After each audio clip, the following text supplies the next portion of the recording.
Welcome students. हमारी आज की क्लास का टॉपिक है factors that effects flora and fauna and results in its depletion. So students, before discussing the factors that depletes our flora and fauna, we must know the things which are very much beneficial and are provided by flora and fauna in tremendous amount to us, whether directly or indirectly. So let's discuss the benefits of flora first. Here we will write benefits of flora, and in this portion we will write about fauna. Flora, what are the benefits? आपने पढ़ा हुआ है food, fodder, fibre, timber, medicine, carbon sink. They act as a carbon sink. That means plants absorb carbon dioxide and releases oxygen. Even they reduce evaporation rate also. Reduces evaporation rate. Then acts as a they provide habitat as well as food for habitat and food for किस किस को देते हैं, provide करते हैं। देखो birds को, बीज को, इंसेक्ट्स को, है ना, इन सब के लिए ये हैबिटेट और फूड प्रोवाइड करते हैं। And then they also helps in nitrogen fixing. Not all the plants but many plants helps in nitrogen fixing as a result of which soil quality improves, है ना, यहाँ पे लिख सकते हैं soil quality improves. And then they provides us shade, controlling और stopping the soil erosion. इससे soil erosion रुकता है। It reduces as a result of which क्या होगा, they reduces the risk of global warming.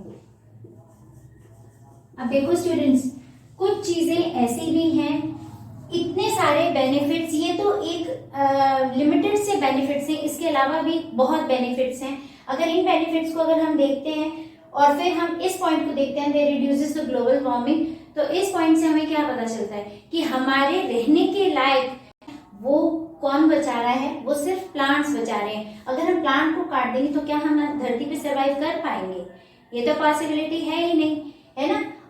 Above all these benefits We human people are so greedy and selfish.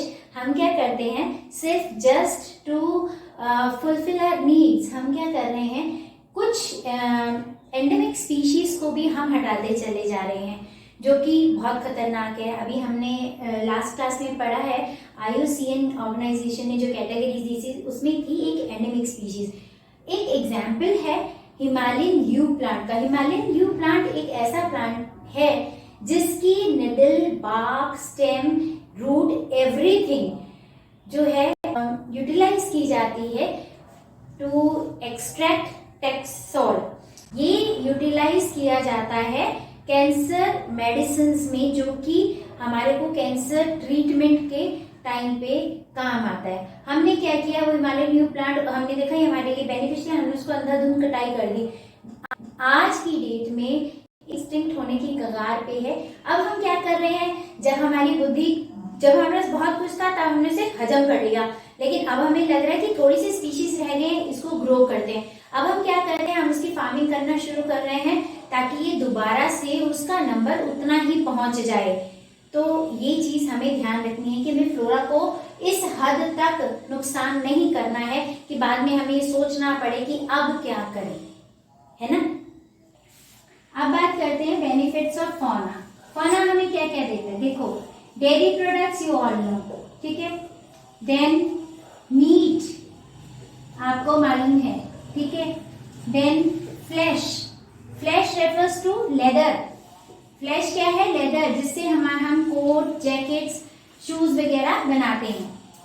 Then antlers, you all know, tusk ivory, हाथी दांत का जो हम चूड़ा पहनते हैं ना, शादी में बड़े शौक से खरीदते हैं और पहनते हैं, ये थोड़ा सा कॉस्टली होता है but we should not use that, इसको थोड़ा रोकना चाहिए, है ना। देन मेडिसिन के काम आते हैं कैप्सूल कोटिंग, कैप्सूल जो होते हैं हमारे that are made up of gelatin, ताकि वो पेट में जाके जल्दी से घुल जाए, और वो जो जेलेटिन है वो एनिमल ओरिजिन है। Then deep sea bacteria, deep sea bacteria जो है that is basically used for prostate cancer. ऐसी तिलापिया फिश है, तिलापिया फिश को जब कोई आदमी हम में से किसी को अगर बर्न हो जाए, जैसे हम जल जाते हैं ना, तो एक्सेसिव बर्न के टाइम पे वो स्किन दोबारा से जल्दी ठीक हो जाए, स्किन यूज की जाती है और इस ट्रीटमेंट में।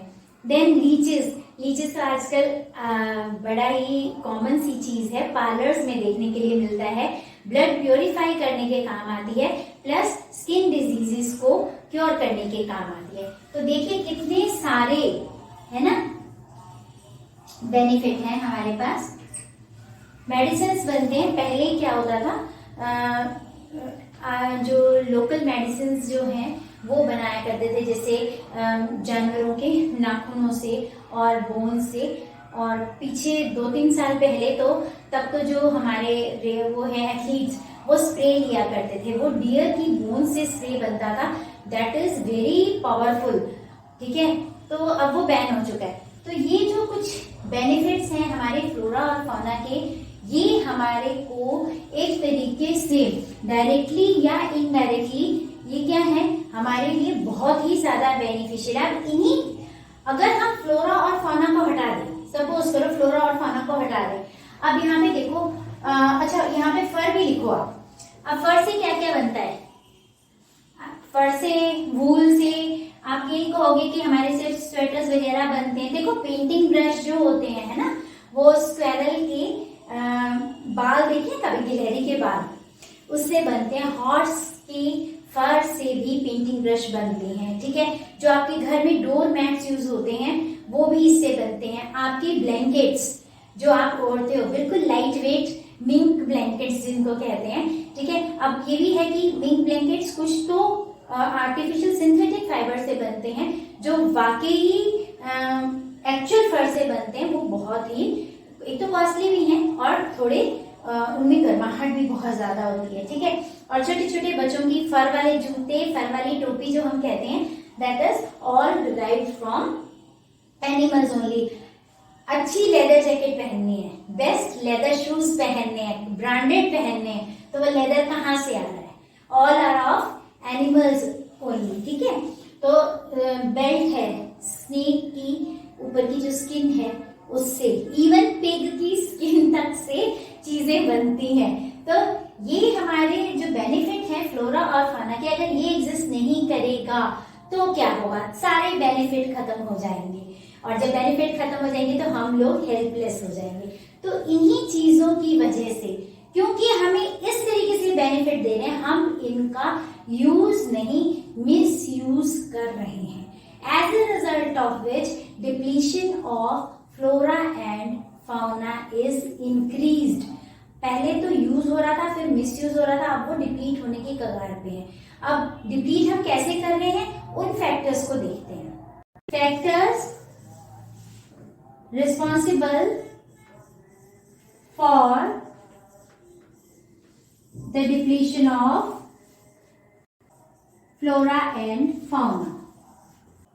अब देखो स्टूडेंट्स, हमारा rate of consumption, natural resources को जो हम कंज्यूम कर रहे हैं वो बहुत ज्यादा है as compare to its renovation. वो बनते बहुत धीरे धीरे हैं, काफी टाइम लगता है, और हम उनको खा जल्दी जल्दी जाते हैं, कंज्यूम जल्दी जल्दी कर जाते हैं। तो देखो अगर हम फॉरेस्ट की बात करते हैं तो क्या फॉरेस्ट आज ही डिप्लीट होना शुरू हो गए? ये देखो फॉरेस्ट आज ही हमने काटे, आज ही सब काम खत्म कर दिया? नहीं, फॉरेस्ट कब से कटने शुरू हो गए थे? कॉलोनियल पीरियड में। कॉलोनियल पीरियड को हम क्या कहते हैं? देखो कॉलोनियल पीरियड, इसको हम एक्सपेंशन पीरियड भी के नाम से भी जानते हैं। क्यों? क्योंकि इस समय में क्या हुआ था, एक्सपेंशन पीरियड, इस समय में काफी सारी चीजें हमने एक्सपैंड की थी, जैसे रेलवेज। हमने क्या किया, रेलवेज में इसको यूज किया फॉरेस्ट की लकड़ी को क्या करने के लिए, ट्रैक्स बनाने के लिए, ठीक है। देन हमने एग्रीकल्चर का एक्सपेंशन किया। अब एग्रीकल्चर के एक्सपेंशन में हमने फॉरेस्ट को क्या यूज कर लिया भाई, अगर देखा जाए तो हमने खेती तो की थी, बट नहीं, एग्रीकल्चर के एक्सपेंशन कैसे होता है, एग्रीकल्चर करने के लिए हमें लैंड चाहिए होता है, लैंड से हमें पहले फॉरेस्ट रिमूव करना पड़ता है, यानी कि हमने डिफॉरेस्टेशन कर दिया। और अगर हमने जब डिफॉरेस्टेशन कर दिया तो हमने कितना नुकसान कर दिया, है ना। बट हमें एग्रीकल्चर की जरूरत थी क्योंकि पॉपुलेशन बढ़ी, पॉपुलेशन की डिमांड बढ़ी, तो उस फूड को, उस रिक्वायरमेंट को पूरा करने के लिए हमने एग्रीकल्चर किया। तो ये क्या है, to fulfil the demand of food। तो हमने क्या किया, डिफॉरेस्टेशन कर दिया इसके लिए। तो अगेन यहाँ पर फॉरेस्ट काटे गए। Then commercial and scientific forestry, जो नेचुरल वेजिटेशन थी उसको हमने काट दिया, फॉरेस्ट क्लियर कर दिया। कमर्शियल फार्मिंग क्या होता है, हमने एक ही टाइप की जो है क्रॉप का प्रोडक्शन करना शुरू कर दिया for as a cash crop. अब जैसे कहीं का पूरा जो है फॉरेस्ट काट दिया और वहां पे हमने किस चीज की खेती, शुगर केन शुरू कर दिया, या फिर हमने वहां पर टी प्लांटेशन, कॉफी प्लांटेशन, ऐसे काम शुरू कर दिए। तो that is for commercial purpose, है ना। अब फॉरेस्ट्री अगर इसमें लिंक करते हैं तो कमर्शियल फार्मिंग के लिए यूज किया, तो ऐसे कमर्शियल फॉरेस्ट्री कैसे, जैसे हमें टी की बहुत जरूरत थी तो हमने क्या किया, मोनोकल्चर शुरू कर दिया। अब मोनोकल्चर से क्या हुआ, जैसे टी का मोनोकल्चर शुरू कर दिया तो वहां पे बाकी सारे ट्रीज, जितने भी ट्रीज थे हमने उनको हटा दिया। साउथ इंडिया में हमने टीक मोनोकल्चर शुरू किया, ठीक है। वहां की नेचुरल फॉरेस्ट खत्म कर दिया इसकी वजह से, इसको स्टार्ट करने के लिए। फिर हिमालयन रीजन में क्या किया हमने, चेर पाइन प्लांटेशन शुरू कर दी। अब चेर पाइन प्लांटेशन की वजह से क्या किया हमने, यहाँ के प्लांटेशन, यहाँ पर जो हिमालयन ओक था, हिमालयन ओक को हटा दिया और हिमालयन ओक को बहुत नुकसान पहुंचा, और साथ में ही रोडोडेंड्रॉन फॉरेस्ट को लॉस हुआ। देन नेक्स्ट है हमारा, हम क्या करते हैं, माइनिंग करते हैं। माइनिंग का क्या रिजल्ट होता है, माइनिंग के लिए भी पहले हमें लैंड क्लियर करना पड़ता है, यानी कि वहां से भी जंगल काटने पड़ेंगे जिस एरिया में माइनिंग करनी है। फिर हम वहां पे एक्सप्लोजिव यूज करते हैं, है ना। उस एक्सप्लोजिव से पॉल्यूशन क्रिएट होता है, प्लस वहां की जो वाइल्ड लाइफ है वो डिस्टर्ब होती है। आपको मालूम है, बर्ड्स और एनिमल्स, इनके कान, आंख इतने सेंसिटिव होते हैं कि एक्सप्लोजिव जब हम यूज करते हैं तो वो कई बार अंधे हो जाते हैं, बहरे हो जाते हैं, और जिसकी हमें बिल्कुल सुध भी नहीं होती है। एमपी का बक्सा टाइगर रिजर्व, जहां पर डोलोमाइट माइनिंग बहुत ज्यादा हुई है, और वहां पर बैन किया गया है क्योंकि वहां की जो इंडिजिनस स्पीशीज थी वो भी इधर उधर चली गई। इंडिजिनस स्पीशीज हम लास्ट क्लास में डिस्कस कर चुके हैं, ठीक है। तो वहां पर क्या है, वाइल्ड लाइफ बहुत ज्यादा, प्लस नियर बाय एरिया की जो लोग हैं उनको बहुत नुकसान हुआ है, पॉल्यूशन बहुत क्रिएट होता है, और आफ्टर माइनिंग वो जो स्कार्स हैं वो कभी भरते नहीं है, ठीक है। तो आप इसमें एग्जाम्पल लिख लीजिए, एमपी का जो बक्सा टाइगर रिजर्व है, यहां पर क्या यूज किया गया है। अब इतना डिफॉरेस्टेशन हम कर रहे हैं, इसके बहुत जबरदस्त जो ड्रॉबैक है, दैट इज फ्लड, ठीक है, या ड्रॉट भी इसी का रिजल्ट है, सूखा पड़ना, ठीक है। देन एयर पॉल्यूशन, इसका इम्पैक्ट है, it is the result of deforestation. Cultivation कैसी वाली, स्लैश एंड बर्न कल्टीवेशन, इसका भी बहुत बैड इफेक्ट पड़ता है। जैसे हमारे नॉर्थ ईस्टर्न स्टेट्स में देखा जाता है, और अपने सेंट्रल इंडिया में ये देखा जाता है, ये वाली कल्टीवेशन, ठीक है। क्या इस कल्टीवेशन को कैसे करते हैं, यहाँ की जो ट्राइबल ग्रुप्स हैं वो क्या करते हैं, ट्राइबल ग्रुप्स, वो क्या करते हैं, क्रॉप प्रोडक्शन करते हैं एक पर्टिकुलर लैंड एरिया पे, और जब पूरी फसल पक जाती है उसको काट लेते हैं, उसके बाद में क्या करते हैं, उस एरिया में आग लगा देते हैं, ठीक है, और उसको जलाकर वहां राख जो होती है वो छोड़ के चले जाते हैं। They believe that fertility, soil fertility will be improved after few years and they will come back. But ऐसा होता नहीं है। अगर आप किसी एरिया को इस तरीके से छोड़ दोगे कुछ समय के लिए और वहां पर बिल्कुल जलाकर छोड़ दोगे तो वहां कैसे कोई वेजिटेशन ग्रो होगी। तो इस तरीके से क्या है, ये हमने फ्लोरा और फौना का नुकसान किया है, ठीक है। तो ये है स्लैश एंड बर्न कल्टीवेशन। इसको शिफ्टिंग कल्टीवेशन भी कहते हैं, शिफ्टिंग कल्टीवेशन या फायर फेलो कल्टीवेशन भी कहते हैं। ये तीनों नाम आप लिख लीजिए, fire fallow cultivation. Then next point is overgrazing. अगर हम एनिमल्स को किसी एरिया में ग्रेज यानी कि चरने के लिए छोड़ते हैं, इट्स आवर मॉरल ड्यूटी कि हम देखें कि वो एरिया में एनिमल्स सिर्फ थोड़े टाइम के लिए ग्रेज करें, देयर आफ्टर नहीं। उसमें थोड़ा बहुत तो रहना चाहिए नीचे का ग्रास या वो पर्टिकुलर क्रॉप, ताकि वो फर्दर ग्रो कर सके। बट हम क्या करते हैं, हम अपने जानवरों को ऐसे ही छोड़ देते हैं कि जाओ चारा चर के आ जाओ। उसके बाद क्या होता है, वो क्या करते हैं, ओवर ग्रेजिंग करते हैं और डेली डेली उसी फील्ड में लेके जाना। उससे क्या होता है कि वो क्या करते हैं, जड़ों समेत उस घास को उखाड़ देते हैं। तो जड़ों समेत उस घास को उखाड़ने से क्या, वो डिस्ट्रॉय हो जाता है और डेली उसमें जानवर घूमते हैं तो वो नई क्रॉप आ भी नहीं पाती है। So over grazing again creates a bad impact. Then comes firewood collection. अब अगर हम फायरवुड कलेक्शन जलाने के लिए लकड़ियां जंगल से पेड़ काट काट के इकट्ठे करते रहेंगे, again it will be a kind of destruction, deforestation. Then hunting and poaching. Hunting and poaching क्या मतलब है, शिकार करना is hunting and poaching illegal काम करना इज कॉल्ड पोचिंग। अब जैसे लास्ट क्लास में मैंने आपको एक एग्जांपल इसका दिया ही था, वो सलमान खान का, जो जोधपुर में उसने 2 ब्लैक बग्स का शिकार किया था, ठीक है, that is illegal. For that punishment is there in our constitution. अब एक और एग्जाम्पल है ज्योति सिंह रंधावा, जो कि दूधवा टाइगर रिजर्व में पकड़े गए थे। उनके पास से एक गन और जो है like skin of boar was there, ठीक है। तो ये काम इलीगल है, ये हमें नहीं करने चाहिए। So again hunting and poaching क्या कर रहा है, हमारे वाइल्ड लाइफ को डिस्ट्रॉय कर रहा है। कुछ लोग जो है राइनो का जो हॉर्न होता है उसके लिए उसको मार डालते हैं इलीगल तरीके से, हाथी के दांत के लिए, डियर के एंटलर्स के लिए। तो ये चीजें बहुत गलत हैं। Then comes forest fires and poisoning. अब देखो फॉरेस्ट फायर एंड पॉइजनिंग कैसे इंटरलिंक्ड है। हम लोग जो हार्मफुल गैसेस हमारी फैक्ट्रीज वगैरह से रिलीज होती हैं, तो एक तो वो पॉइजन क्रिएट करती हैं एनवायरनमेंट में, और दूसरा इससे ग्लोबल वार्मिंग बढ़ती है। तीसरा फॉरेस्ट फायर का मतलब है जो अपने आप जंगलों में आग लगती है, may be due to any volcanic eruption, may be due to the dry season और due to the thunder lightning.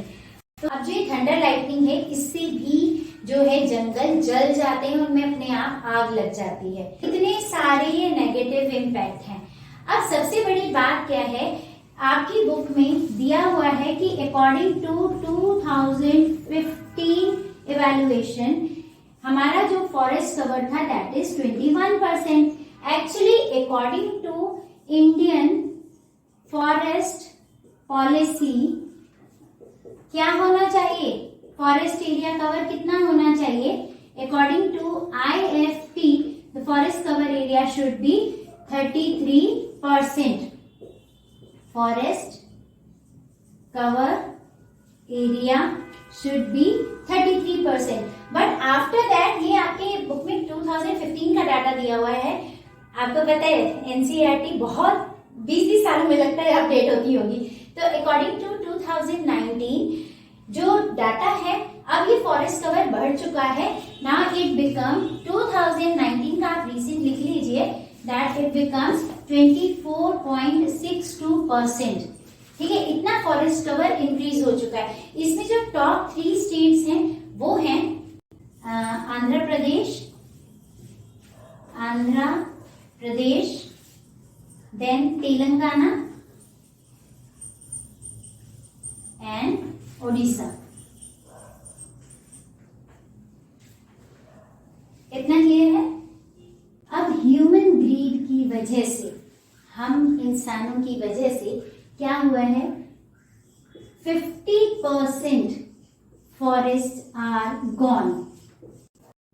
Now 70% water bodies are polluted and 40% wetlands have drained out. ये चीज हमें पता होना चाहिए कि हमने कितना नुकसान कर दिया है। बड़े बड़े प्रोजेक्ट्स जो हम लोग प्लान आउट करते हैं अपने नेशन की डेवलपमेंट के लिए, जो कि बहुत इंपॉर्टेंट होते हैं, बट अगेन उससे भी बहुत बड़े बड़े लॉस होते हैं, जैसे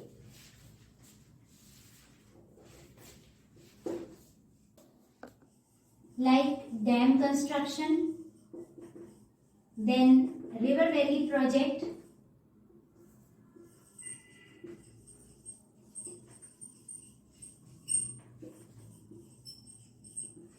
railways, road networks, factory establishment,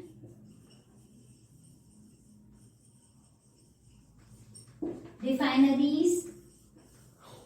students, इन सब पॉइंट्स में कहीं हम ये बात कर ही नहीं रहे हैं कि हमने अपनी फ्लोरा या फौना को प्रोटेक्ट करना है। हम क्या कर रहे हैं, हटा रहे हैं चीजें, क्योंकि हमें ये प्रोजेक्ट्स जो हैं वो एस्टेब्लिश करने हैं। रिफाइनरीज लगवानी है, रेलवे कंस्ट्रक्शन करना है, फैक्ट्रीज एस्टेब्लिशमेंट करना है, then hydro power electric project लगाना है।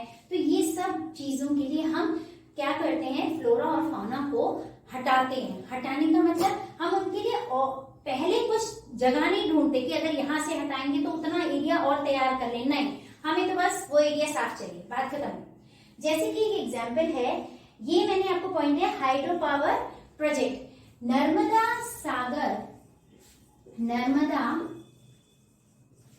सागर प्रोजेक्ट था, ठीक है। इसके लिए हमने क्या किया, प्लान बनाया कि ये प्रोजेक्ट के लिए हमें कितना एरिया चाहिए, हमने वहां क्या क्या प्लांट करना है, कैसे हाइड्रो इलेक्ट्रिसिटी जनरेट होगी, बस। और हमने उस प्रोजेक्ट के बारे में उतना एरिया ढूंढा। उसके बाद में वहां के रहने वाले लोगों को समझाया कि भाई अपने आप को दूसरी जगह शिफ्ट कर लो, क्योंकि हमें यहाँ ये प्रोजेक्ट लगाना है। हमने उन लोगों को जगह नहीं दी रहने को, हमने उनको सिर्फ बोला आप शिफ्ट हो जाओ। पेड़ों को हमने काट डाला, वहां की जितनी वाइल्ड लाइफ डिस्टर्ब हुई वो तो वही जानते बेचारे, क्योंकि वो बोल नहीं सकते, ठीक है। तो हमने क्या किया, बहुत ज्यादा नुकसान किया। अब ऐसे प्रोजेक्ट्स कितने एरिया में लगते हैं, अगर हम बात करते हैं नर्मदा सागर प्रोजेक्ट की, तो इसके लिए हमने 40,000 से लेकर 50,000 हेक्टेयर्स का एरिया जो था अपने लिए खाली करवाया, जिसकी वजह से वहां पर फॉरेस्ट, जो वहां की नेचुरल वेजिटेशन थी, ठीक है, और वहां पे जो रहने वाले लोग थे, पीपल, सब पे बहुत बुरा इम्पैक्ट पड़ा।